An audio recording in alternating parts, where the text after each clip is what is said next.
त्रिदेवाय नमस्तुभ्यं सृष्टिस्थितिलयात्मने सर्वसंकटविनाशाय नमः शान्तिस्वरूपिणे। सब्रह्मा सशिव सहरिस्सेन्दर सोऽक्षर परमस्वराट्। नमो वेदात्मने तुभ्यं चतुर्वक्त्राय धीमते।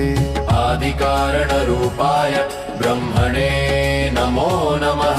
अज्ञानतिमिरान्धानां ज्ञानदीपप्रदायकः सर्वारम्भेषु विघ्नानां नाशकाय नमो नमः। नमो नारायणामेव जगतां पालनाय च योगनिद्रास्थितायैव सर्वरक्षक नमोऽस्तु।